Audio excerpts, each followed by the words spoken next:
बिस्मिल्लाहिर्रहमानिर्रहीम। अस्सलाम वालेकुम नाज़रीन, लाइव डॉक्टर शाहिद मसूद के साथ मैं हूं नाला अली। नाज़रीन, नून लीग ने वज़ीर आला पंजाब के हवाले से हाई कोर्ट के फैसले को सुप्रीम कोर्ट में चैलेंज करने का आज फैसला किया है, जबकि साबिक़ वज़ीर आज़म इमरान खान साहब ने एक मरतबा फिर सहाफ़ियों से गुफ्तगू के दौरान कहा कि मेरी पेश गोई है कि इंतखाबात मार्च या अप्रैल में हो जाएंगे, जबकि वज़ीर आला पंजाब ने एतमाद का वोट लेने का फैसला किया है। इस समय दिन भर जो अहम मौज़ूआत रहे उन पर बात करेंगे। हमारे साथ वीडियो लिंक पर मौजूद होंगे डॉक्टर शाहिद मसूद।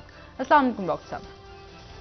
वालेकुम जी, आपको भी सर, तख्ते पंजाब की सियासी जंग में क्या परवेज इलाही साहब के पास एतमाद का वोट लेने के लिए नंबर गेम पूरी है, और क्या आप समझते हैं कि हुकूमत जो मुत्तहिदा हुकूमत है जो कि पंजाब में अपोजिशन है वो टफ टाइम दे पाएगी? देखिए, पंजाब के अंदर तो मेरे ख्याल से एक वहाँ पे उबाल सा उठा और उसके बाद वो बैठ गया। और वो जब से ये हुकूमत बनी है पंजाब में, यानी इमरान खान साहब की हुकूमत गई या उस्मान बुज़दार साहब गए, तो लगता है बुज़दार साहब की दुआ वगैरह लगी है और वो वहाँ पर तो इस्तेकाम नहीं आ रहा उनके जाने के बाद। और इमरान खान साहब ने आज जो बात की है, मुझे तो नहीं इल्म कि उन्होंने किस तरह से कहा है कि मार्च या अप्रैल में इलेक्शन होगा। और खान साहब को मेरा वही मौक़िफ़ है कि बहुत पहले असेंबलियां तोड़ देनी चाहिए थी। और ये जो 9 हल्कों पे उन्होंने इलेक्शन लड़ा, उनकी मकबूलियत पे कोई सवाल दो राय नहीं है। लेकिन उन्होंने जो पॉलिटिकल उनकी जो मूवमेंट, जो उनकी मूव्स रही हैं, और फिर उन्होंने टाइम भी दिया, फिर 1 हफ्ता, फिर 1 महीना, फिर असेंबलियां टूटेंगी नहीं टूटेंगी, दोनों नहीं टूटी। और अब ये परवेज इलाही साहब के साथ उनके क्या मामला आते हैं ये भी वही बेहतर जानते होंगे, या परवेज इलाही साहब जानते होंगे। दोनों की बातचीत तो आपस में नहीं होती। दोनों के दरमियान एलची के जो फ़राइज़ हैं, इमरान खान ने कुछ परवेज इलाही को कहना हो या परवेज इलाही साहब ने उनको कहना हो, तो मुनस इलाही बीच में ये किरदार अदा करते हैं। तो ये अब कैसे इलेक्शंस की तरफ लेके जाएंगे या क्या इनकी हिकमत अमली है, ये तो खान साहब खुद उनको बताना चाहिए आगे आके। लेकिन दूसरी तरफ जो है, इमरान खान साहब को तो एक तरफ रखी होंगी जो सियासत जहाँ पे है, और जाहिर है कि आने वाले दिनों में मुकदमात, गिरफ्तारियां, तोशाखाना, वो सारे मैं बात कर चुका हूँ पहले कि वो अपनी जगह मौजूद हैं।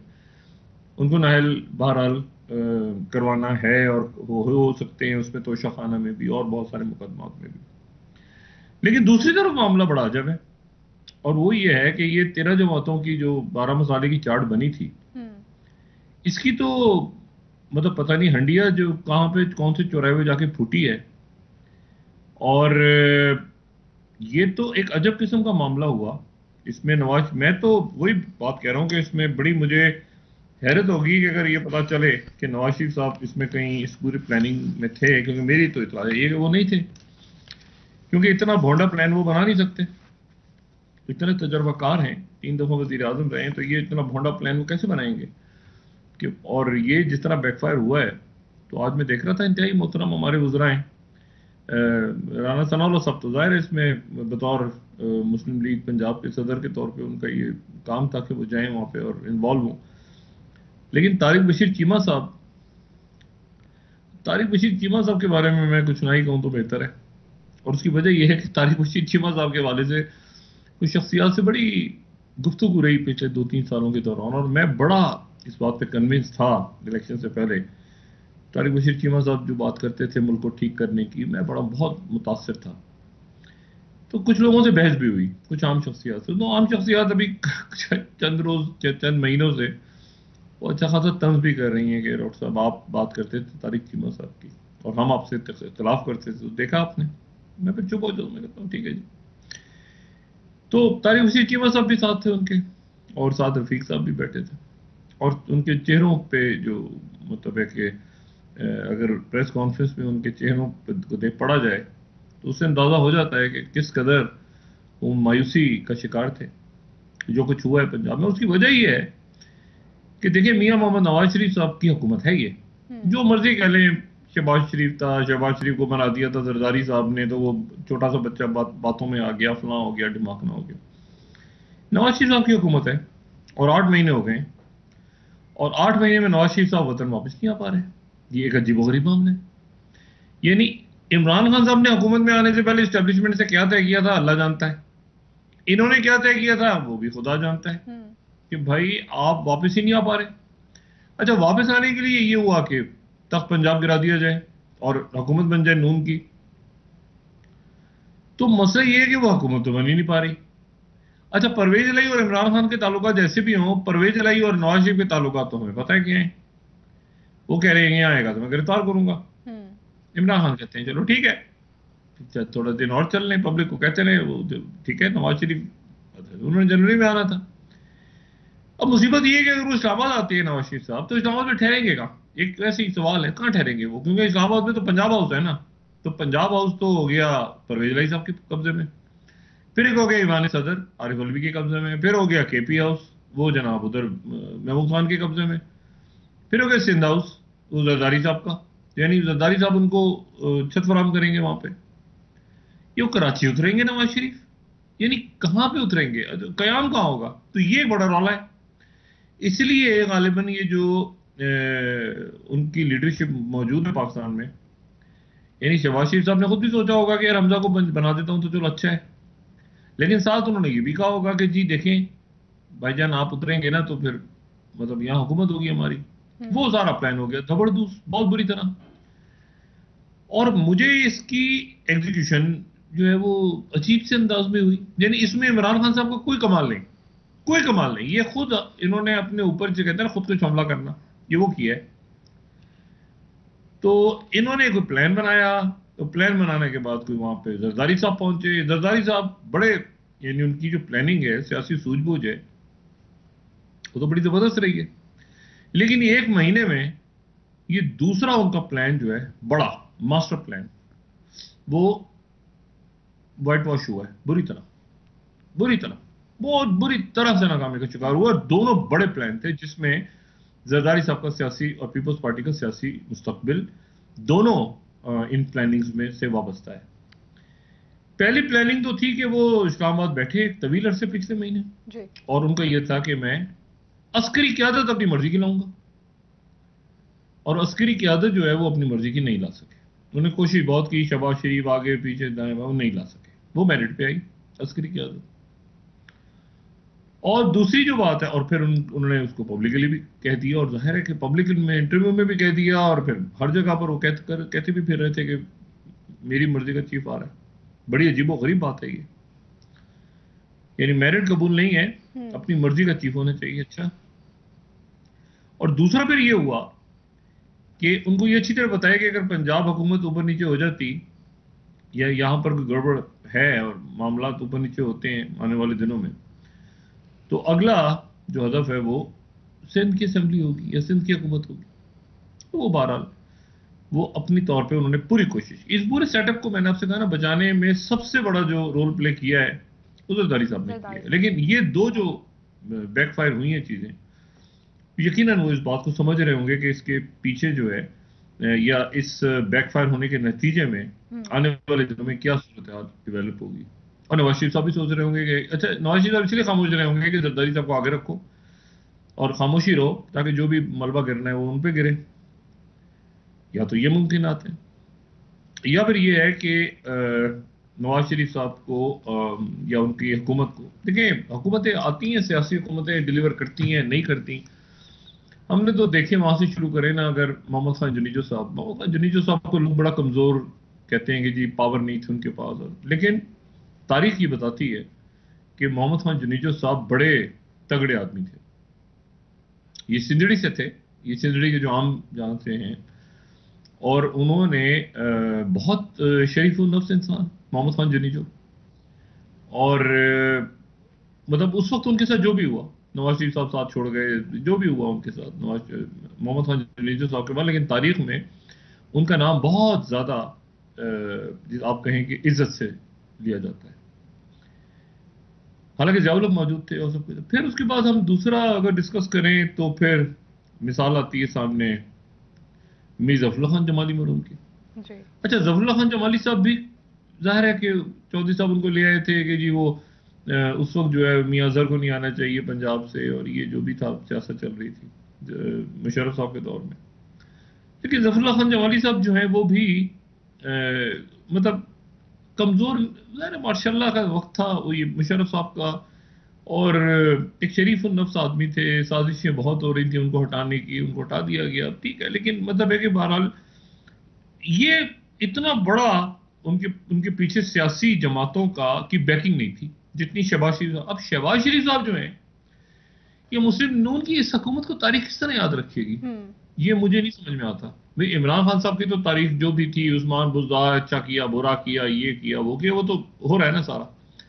इस ये जो 12 मसाले की चार्ट है, इसको कैसे आगे याद रखा जाएगा कि मुस्लिम लीग नवाज शरीफ साहब एक उनके जबरदस्त पुराने, यानी आप समझ तजर्बाकार, हकीकतन तजर्बाकार लोग, यानी आप साद रफीक साहब को लें, हसन इकबाल साहब को लें आप, यानी पिछली हुकूमत जो थी वो हुकूमत बड़ी टर्मोइल में थी, इस्टेब्लिशमेंट से पेज पड़ा हुआ था, उसके बाद इमरान खान के जलसे हो रहे हैं, ये वो सारा बड़ा है। लेकिन उसके बावजूद आपको उस हुकूमत में कोई दमखम नजर आता था। शाहिद खान अब्बासी साहब की भी जब आई तो बड़ा कुछ आपको थोड़ा सा दमखम नजर आता था।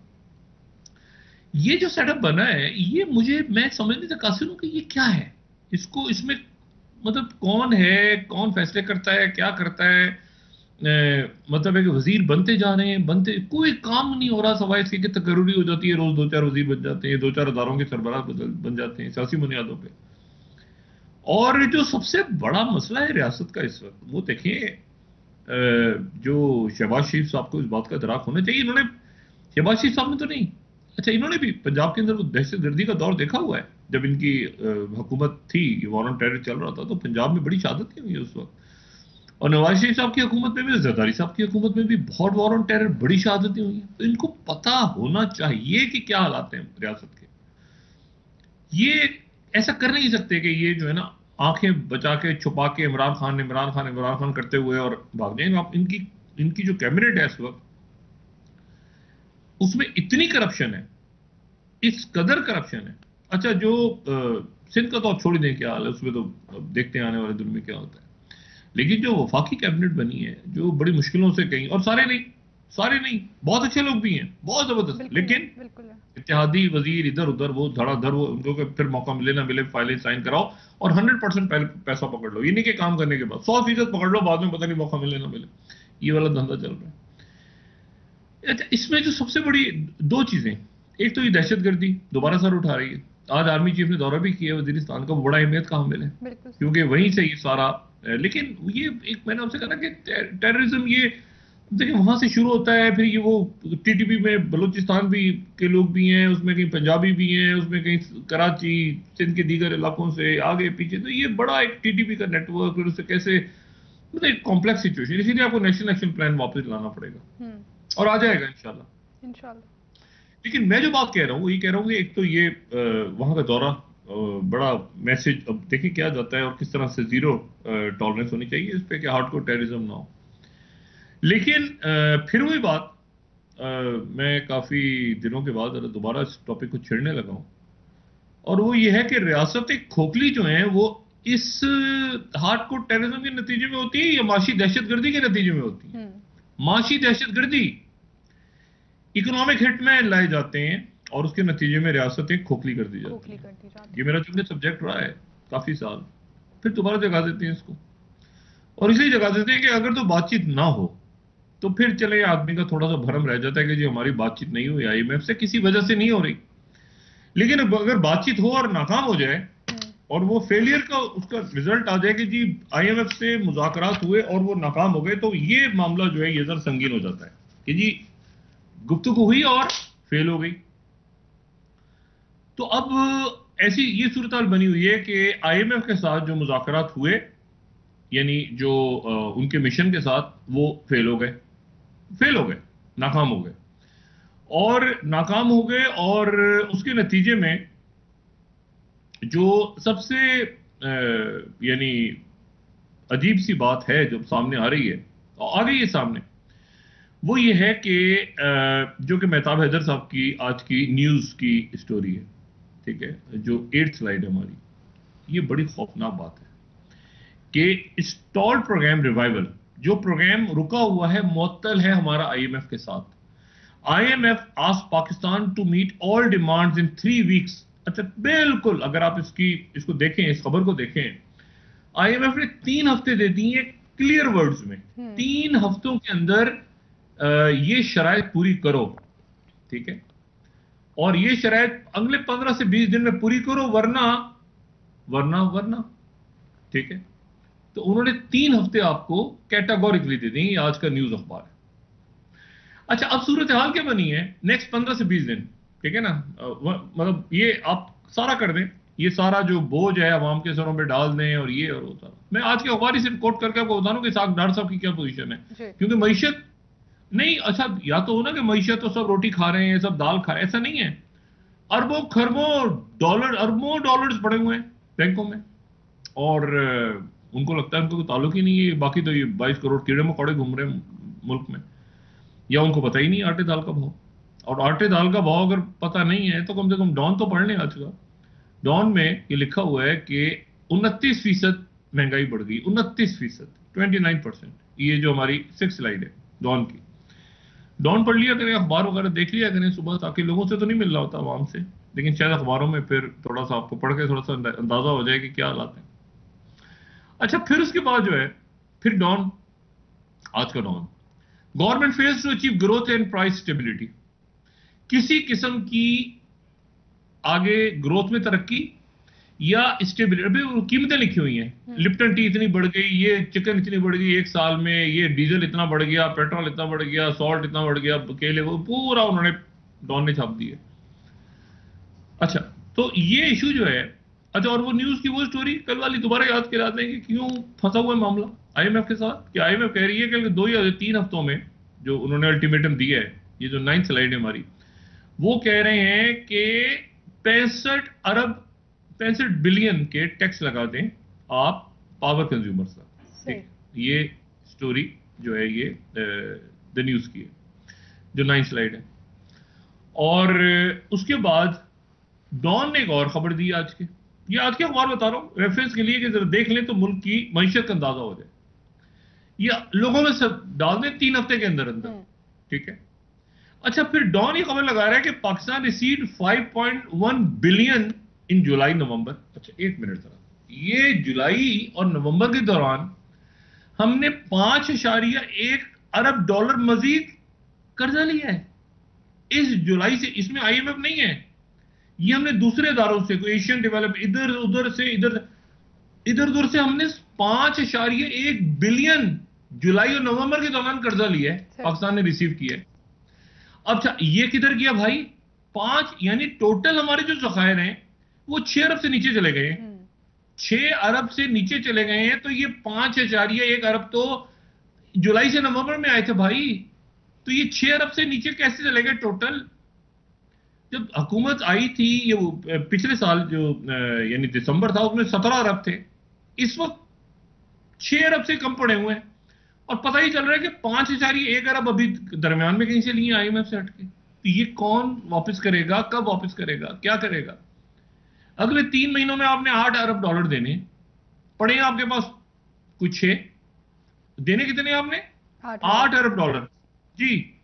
अब उन 8 अरब डॉलर में 2 अगर चाइना आपको माफ कर दे, रोल ओवर कर दे, यूएई कर दे, वो कर दे, तो फिर भी 4 अरब तो देने हैं, 5 अरब टोटल पड़े। और ये 6.7 अरब थे और अब 6 से नीचे आ गए, यानी हर 15 दिनों में ये तो 500 मिलियन गायब हो रहे हैं, क्योंकि आप उसी से खर्चा कर रहे हैं। दूसरा जो मसला है वो और अजीब है, और वो जो है वो ये है कि उन्होंने ये कहा है, जो डॉक्टर साहब के साथ थोड़ी सी पता नहीं ज्यादती हुई है, क्या हुआ है, उन्होंने ये कहा है कि जी आप जो हैं वो ये डॉलर मार्केट में कितने का है? उन्होंने कहा जी बैंक में तो 224 का है। उन्होंने कहा बैंक को छोड़ दें, मार्केट पे कितने का है? कहा जी ये बैंक ने, अब वो जो हम हेर फेर करते थे ना, मार्केट में तो इस बार मिल रहा है 260 का, 260 का भी बड़ी मुश्किल से मिल रहा है डॉलर।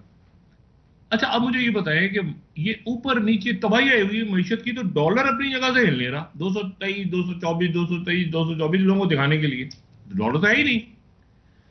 अब आईएमएफ ने कहा कि 1 मिनट, ये जो ओपन मार्केट वाला डॉलर है इसकी कीमत इसके साथ ये बताओ, ये छोड़ दो, ये बैंक को ये हमारे साथ हेर फेर मत करो। ये जो मसनूई तौर पर डॉलर रखा हुआ है 224 का, 224 का, 224 का, कहां है डॉलर? एजेंसियां नहीं खुल रही लोगों की। डॉलर आप बैंक में जाके कहें तो आपको कहीं 224 का डॉलर नहीं मिलेगा। लेकिन 224 ड्रामा किया हुआ है, डॉलर तो 260 का। तो आईएमएफ ने ये कंडीशन डाल दी है कि अब जरा इसको ओपन बैंक वाले के ओपन ये जो मार्केट वाला डॉलर है और ये जो डॉलर है मसनूई आपने जो रकम रखी हुई इसको भी डाल दी है उन्होंने शर्त में। सही। इसको भी कंडीशन में डाल दी है कि वो डॉलर या तो इसको उसके साथ लेकर जाए या उसको इसके लेवल पर लाएं। हाँ। ये दो नंबरी हमारे साथ ना करें। और ये क्या कि मुज़ाकरात जो है उन्होंने 3 हफ्ते का टाइम दे दिए। अब मुझे ये बताइए कि अब हमारे पास क्या हाल है, उधर दहशतगर्दी, उधर माशी दहशतगर्दी और फिर ये मईशत, ठीक है, 3 इश्यूज। फिर आईनी बहरान, हुकूमत जाएगी जनाब सुप्रीम कोर्ट में, वो जनाब अच्छा वो जज साहब ने बड़ी मजे की बात की, ये जो लाहौर की समाअत हो रही थी तो उनसे किसी ने पूछा कि जी ये क्या मतलब इसके बारे में क्या कानून ये है, तो उन्होंने बड़ी इंटरेस्टिंग बात की। उन्होंने कहा सारा डिपेंड करता है कि आप कौन सा टीवी देखते हैं। ये क्या खूबसूरत जुमला है, जज साहब की रिमार्क बड़े खूबसूरत। उन्होंने कहा जी कानून जो है ये सारा इस तरह इसके ऊपर इसकी इंटरप्रिटेशन ऐसी होगी कि आप कौन सा टीवी देखते हैं। देखें बात दुरुस्त है, यानी हर तरफ पोलराइजेशन है कि जनाब वो माहिरीन कानून अलग अलग बात कर रहे हैं। बिल्कुल। और अटॉर्नी जनरल ऑफ पाकिस्तान एक से बात करे, कोई साबिका सर कुछ बात करेगा। एक ब्रेक का वक्त हुआ यहाँ पे, वापस आके आपसे इस पर बात करते हैं। नहीं तो फिर होगा क्या, उनसे ऑपोजिशन हो गई, हुकूमत नहीं गिर रही, इनसे चल नहीं रही, करना क्या है सर? बात करते हैं वापस आके। नाज़रीन यहाँ पर एक ब्रेक लेंगे, हमारे साथ रहिए।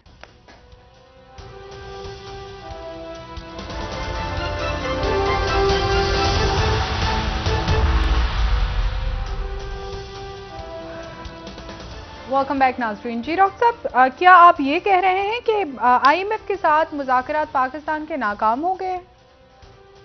जी नाकाम हो गए फिलहाल। और मैंने आपसे कहा दोबारा कि ये जो मैंने कोट भी किया न्यूज़पेपर के 3 हफ्ते का टाइम दिया उन्होंने, 15 से 20 दिन का टाइम दिया कि उसमें आप स्टार्ट करें, वरना शायद उसको रोक दें या मुअत्तल कर दें, जो भी टर्म इस्तेमाल करें वो। ये प्री टॉक्स जो गुफ्तगू हुई है डॉक्टर साहब की, वर्चुअल गुफ्तगू उनके साथ हुई है, उसका ये रिजल्ट निकला है कि वो बात आगे बनी नहीं। और यहाँ पर पाकिस्तान के अंदर जो महंगाई है और बाकी मामलात हैं, सबसे पहले तो ये है कि 1.2 अरब 5 माह में लोगों ने बाहर से पैसा कम भेजा पाकिस्तान। यानी लोग पाकिस्तान में जो यानी ये वो लोग हैं जो रेमिटेंसेस जो आम लोग भेजते हैं पैसा पाकिस्तान में, उन्होंने बैंकिंग चैनल से ये पैसा जो है ये 1.2 अरब डॉलर कमाया है 5 महीनों में। फिर कीमतें, फिर डॉन को कोट कर रहा हूं मैं, जो लास्ट हमारी स्लाइड है कि यानी जो हमारी 11वीं स्लाइड है कि 20 किलो आटा, 20 किलो आटे की जो कीमत है बोरी की वो 2500 रुपए हो गई है। 2500, 2500 रुपए का आटा है 20 किलो का। और ये यानी अब मैंने जहां जब चेक किया जिस जगह पे, तो वहां पर ये 2700 का था। अच्छा अब इशू ये है 2700 रुपए का 20 किलो आटे का थैला। अच्छा उन्होंने कहा कि जी ये अच्छी क्वालिटी का है, तो ये तुम्हारा ये बाहर इस वक्त महंगाई की सूरत हाल है और एलसीज खुल नहीं रही, और ये जो जाली नंबर रखा हुआ था कि जी 224 बैंकों में होगा तो 260 बाहर, इसको आईएमएफ ने इसको पकड़ लिया और इसके ऊपर ये डार साहब के साथ मामला जो है उलझ है। दूसरी तरफ ये जो अब ये रियासती इश्यूज हैं, उधर आईनी बहरान चल रहा है कि वो सुप्रीम कोर्ट में जाएंगे, वो उसके खिलाफ पंजाब हुकूमत बहाल होगी नहीं होगी, अदम एतमाद होगा नहीं होगा, इसका बच्चा उसका भाई उसका आगे क्या हो रहा है छोड़ दें, हंगर गेम्स है। फिर ये इशू ये है कि जहां पर ये जो बन्नू और फिर उसके बाद इस्लामाबाद, यानी जो हार्ड कोर टेररिज्म है, एक तो इकोनॉमिक टेररिज्म अपनी जगह मौजूद है जो खाए जा रहे हैं मुल्क को मुसलसल, और चंद लोग अमीर से अमीर तर होते जा रहे हैं और गरीब से गरीब तर होते जा रहे हैं। सुबह सुबह आप उठें तो सोशल अनरेस्ट की खबरें आपके सामने आती हैं, एक बाप ने अपने बच्चों को मार दिया, भाई ने उसको कत्ल कर दिया, ये सोशल अनरेस्ट है, वो तेजी के साथ आपके सामने आते जा रही है उसके अलामत। और ये हंगर गेम नहीं खत्म हो रहे, आईनी बहरान, सियासी बहरान कैसे होगा, क्या होगा, इलेक्शन में इसकी सीटें, तुम्हारी 20 सीटें, मेरी 15 सीटें, वो डील हो गया, वो डील हो गया। ये एक अलग दुनिया है पैरेलल, या तो हम किसी मेटावर्स में हैं या ये किसी मेटावर्स में रहते हैं, खुदा जाने, मगर एक दूसरी दुनिया है कोई जो वर्चुअल दुनिया, हम शायद कहीं और रहते हैं, ये कहीं और है, जी कोई ताल्लुक नहीं, हम ही होंगे मेटावर्स में रहते होंगे शायद, अवतार बन के घूम रहे हैं वहां पे 12। अच्छा अब इशू ये सारा, एक तो ये मामला हो गया। दूसरी जो बात है ये टेररिज्म के हवाले से, देखिए आज आर्मी चीफ ने भी दौरा किया, इसमें अब पुलिस सिक्योरिटी अफसरान भी, ब्यूरोक्रेट्स भी, आम शहरी भी परेशान है कि ये मामला आगे बढ़ना जाए। क्योंकि टीटीपी के अंदर मैंने आपसे कहा ना कि सिर्फ हमारा जहन ये काम करता है कि ज्यादा पख्तून हो गए, वो लीडरशिप पख्तून रही है, लेकिन टीटीपी जब आती है तो पंजाब, और ये जो हुआ है कल, उसमें एक बलोच शख्स ने दावा किया है कि मैं जिम्मेदार हूँ उसका। तो ये एक फैला हुआ नेटवर्क है, इसीलिए मैं कहता हूँ ये लॉ एंड ऑर्डर नहीं है, ये टेररिज्म है, ये पूरे मुल्क का मसला है। लेकिन इसके साथ एक वाकया आज है जो बड़ा अहम है डिस्कस करना। एक इंटेलिजेंस ग्रुप है, या जो भी आप कहें उनको, साइट, तो वहां पर रिलीज हुई है डॉक्टर अहमद जवारी की जो 35 मिनट की उनकी ऑडियो रिलीज हुई है। वो एक इस तरह से है कि जैसे आप समझें कि तस्वीर और आ रही है, लेकिन जो आवाज है पीछे वो अहमद जवारी की है। अब अहमद जवारी को अगस्त में ये क्लेम किया था अमेरिका ने कि उनको, अहमद जवारी को मार दिया गया। लेकिन अमूमन ऐसा होता है कि उसामा बिन लादेन को जो वाकया हुआ था मई 2011 में, तो 2-4 दिन के बाद जो है वो खबर अलकायदा ने उसको तस्लीम किया था बाकायदा, और ये कहा था कि उसामा बिन लादेन ने अपनी जिंदगी में ही अहमद जवारी को अपना जानिशीन मुकर्रर कर दिया था जी। अच्छा, फिर इसी तरह से अगर दाइश को देखें तो अबू बकर बगदादी का जब हुआ वाकया मार दिया गया, तो चंद रोज में ही दाइश की तरफ से प्रॉपरली, वो दाइश ने बल्कि जल्दी क्लेम कर लिया कि हाँ बिल्कुल मार दिया गया और जानिशीन ही होगा। अब अहमद जवारी का जो वाकया हुआ, अहमद जवारी के वाकये के बाद अलकायदा की तरफ से खामोशी अख्तियार की गई, ये कहा ही नहीं गया कि उनको मारा गया, और लोगों के अंदर स्पेकुलेशन हुई कि शायद सैफुल आदिल जो उसामा बिन लादेन के भी करीब रहे और इनके भी करीब रहे, अहमद जवारी के भी, और जिनका ताल्लुक सैफुल आदिल का ताल्लुक इजिप्ट से, वो शायद यानी अहमद जवारी के मारे जाने के बाद वो जिम्मेदारी संभाल लेंगे अलकायदा की। लेकिन अब ये दोबारा आ गई है सामने। अभी जानते हैं कि अहमद जवारी जिंदा है या नहीं है, और अलकायदा किस पोजीशन में है इस वक्त। अलकायदा यहाँ तो नहीं है, दाइश है, लेकिन अलकायदा वहां पर मौजूद है जो कि अफ्रीका है, और अफ्रीका खासतौर पर ईस्टर्न अफ्रीका, अशबाब और ये सारे जो ग्रुप्स हैं, ये दाइश के साथ भी रब्ता रखें, अलकायदा से ज्यादा इनका यमन में मौजूद है। हदरुल मौत का जो पूरा इलाका है, वो हदरुल मौत का इलाका पूरा, वहां पे दाइश नहीं है, अलकायदा है, और बड़ा इलाका है वो। और वो जो है, अच्छा 12, तो अब इशू ये है कि ये सैफुल आदिल, एक तो अलकायदा, क्योंकि अलकायदा की जो वो है, यानी कितने लोग हैं उसमें, ये जो सैफुल आदिल है, ये सैफुल आदिल का ताल्लुक भी मिस्र से, अहमद जवारी भी मिस्र से, लेकिन दोनों में फर्क ये है कि वो तो इस्लामी जिहाद में रहे, ये कभी इस्लामी जिहाद में नहीं रहे, और जब इत्तेहाद हो रहा था इस्लामी जिहाद का और अलकायदा का, तो सैफुल आदिल उसके खिलाफ थे। कि सैफुल आदिल का कहना ये था कि इत्तेहाद नहीं होना चाहिए। तो इनकी और अहमद जवारी की कुछ बनती भी नहीं है, लेकिन अहमद जवारी, जब उसामा बिन लादेन के बाद अहमद जवारी के हाथ में बैत हो रही थी, तो अगर सैफुल आदिल बैत ना करते तो बैत ना होती। अहमद जवारी को मानते नहीं अलकायदा। हाँ, इन्होंने कहा कि जी मैं जो बैत कर रहा हूँ, और उसके बाद ये हुआ कि इन्होंने बैत की, बाकी लोगों ने बैत कर ली, तो अहमद जवारी को तस्लीम कर लिया गया अलकायदा का उसामा बिन लादेन की बात जाने की। लेकिन एक शख्स जो शुरू में था अलकायदा के, उसने कहा कि मैं जो है वो बैत नहीं कर रहा, वो इनके करीब था, आदिल के, सैफुल आदिल के, ठीक, और उसका नाम था हारून फजल। हारून फजल जो है उसने बैत नहीं की, और कुछ दिन बाद हारून फजल को मार दिया गया। मेरा ख्याल है कि उसको क्योंकि मर्डर हुआ था वहीं पे मोगदिशो के आसपास सोमालिया, तो मेरा ख्याल ये है कि मेरा अपना अंदाजा कुछ लोगों का कि वो अशबाब नहीं मारा होगा। बहरहाल, अच्छा, अब ये जो इस वक्त आना है, ये हमने देखना है अब कि दाइश कितनी एक्टिव है, टीटीपी कितने एक्टिव है, कितने ग्रुप्स हैं, और अलकायदा किस शक्ल में मौजूद है। ये जो सैफुल आदिल है, ये सैफुल आदिल, ये 1998 के अंदर जो बॉम्बिंग्स हुई थी दारुस्सलाम में और नैरोबी में, उसमें भी मतलब 5 मिलियन रखा अमेरिका ने, फिर 10 मिलियन कर दिया। फिर उसके बाद ये यमन के अंदर जो यूएसएस कोल पे हमला हुआ, उसमें इनका नाम। फिर ये सैफुल आदिल जो है, ये जिनको उन्होंने ट्रेन किया, जिनमें ट्रेन किया, इनके स्टूडेंट्स में यूसुफ रमजी भी है, जिन 1993 में वर्ल्ड ट्रेड टावर पे अटैक किया था। अच्छा, तो ये क्योंकि हाँ ये फौजी भी रहे, इंटेलिजेंस ऑफिसर भी। सर इस तो मौजू पर वापस आके आपसे बात करते हैं, यही से कंटिन्यू क्या ये करेंगे। भी मौजूद है कहीं यहाँ पर इनका नेटवर्क है, क्या इनका दाइश के साथ राब्ता हो गया है, कोई तालिबान के किसी ग्रुप के साथ, ये कोई ग्लोबल दोबारा टेररिज्म और जन्म क्या ले रहा है? रियासत इस वक्त खबरदार है इन तमाम तर मामलात में जो हमारे इर्द गिर्द हो रहे हैं? वापस आके बात करेंगे सर आपसे। नाज़रीन एक ब्रेक लेते हैं, हमारे साथ रहिए।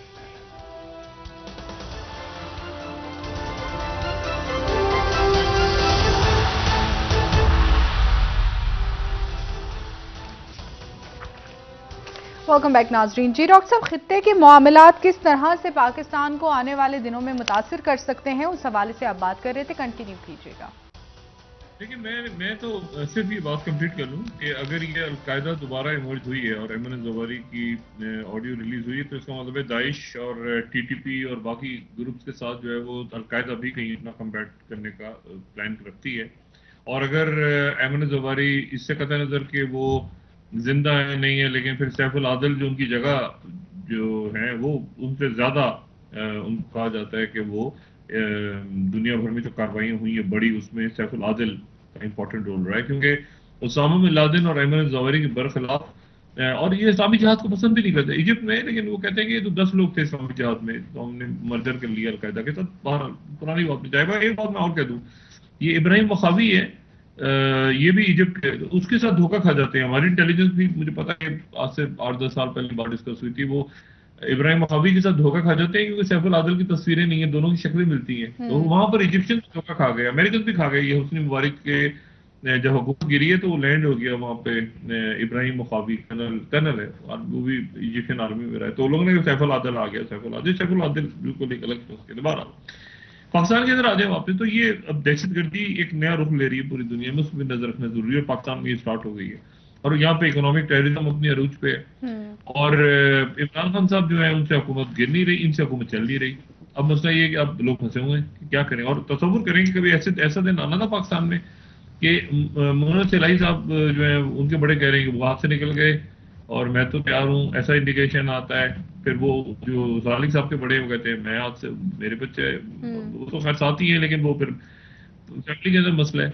और सारे बड़े बड़े लीडर जो हैं, बड़े बड़े लीडर्स तमाम के तमाम वो मुन्ना चलाई और चौधरी सालिक के पीछे लगे हुए हैं। मतलब ये अंदाजा लगाएं जरा, मतलब ये कभी तस्वुर आदमी कर सकता है कि पाकिस्तान की सियासत इस जगह पे चली जाएगी कि मुनिस और साले की दोस्ती हो जाए तो इसकी हुकूमत गिरेगी बनेगी, गिरेगी बनेगी, गिरेगी बनेगी, ये तमाशा चल रहा है। सही। और पूरा मुल्क एक हॉस्पिटल बना हुआ है। जो इश्यूज हैं वो हमारे, तो वो तो मईशत है। मैंने आपसे कहा ना कि मईशत जो है उसको डार साहब इसको हंगामी तौर पे देखिए, डार साहब के साथ मिफ्ता है, उधर नवीद कमर साहब है, बहुत सारे लोग हैं, ये एक फौरी तौर पे हंगामी एक इजलास तलब करें, उसमें शौकत अली साहब को बुला लें, शौकत अली साहब चले जाएंगे, मैं आपको बताऊं, उनको भी बुला लें, हफीज शेख सबको बुला लें जितने, और इस झंझट से निकलें, क्योंकि ये तो मामला हर गुजरते दिन के साथ खराब हो रहा है IMF का।